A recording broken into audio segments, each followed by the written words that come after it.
Good morning, જય ગોગા મહારાજ, જય ચેરમાં. આજે 28 ફેબ્રુઆરી એટલે ફેબ્રુઆરી મહિનાની છેલ્લી તારીખ અને આજે અમારી પરીક્ષા હતી BA ની. એટલે આજે બી આપણે ચેરમાના મંદિર એટલે ટાઈગર ચેહર ઉવાર સાથે જવાના. તો પહેલા તો મારા મંદિરે જઈને પૂજા કરીને આવું, પછી તમને બતાવું આપણે ટાઈગર ચેહરાજ ઉવાર સાથે જઈએ છીએ એ, અને બતાવું આગળ શું શું કરું છું એ.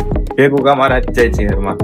આપણે આવી ગયા આપણા ગોગા મહારાજના મંદિરે એના દર્શન કરી લીધા હતા. હવે ટાઈગર ચેહરાજ એટલે ઉવારસદ જઈએ છીએ, તો ઉવારસદ ચેહરવાના દર્શન કરાવું.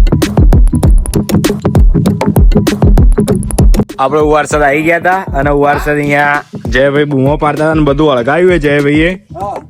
ચલો આપણે હું તમને ચેહરવાના દર્શન કરાવું. જેના 12મા ની 10માની પરીક્ષા હોય એ ચેહરવાના ગોગા મહારાજના અને મેરળીમાના કોડિયારવાના દર્શન કરી લો. 12માં 10માં જેને દર્શન કર્યા એ બધા પાસ થઈ જ જવાના. અને જેને નહીં કર્યા દર્શન, જેને ફોન નહીં મળ્યો, જે ભણવામાં જ રહ્યા છે, એ બધા માટે હું પ્રાર્થના કરું છું કે બધા પાસ થઈ જાય અને કોઈ ફેલ ના થાય.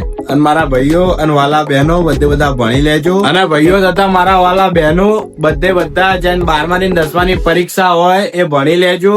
કેમ કે જો એકવાર ફેલ થઈ ગયા તો આ જગત મેણો મારી નોખશે. એટલે પાસ થઈ જજો બધાને ચેહરમાં અને ગોગા મહારાજના આશીર્વાદ. તથા થઈ જશે ને બધા પાસ થઈ જશે. ચેહરમાં ગોગા મહારાજના દર્શન કર્યા બધા પાસ ને. અને આ વ્લોગ અહીંયા પૂરો કરું છું.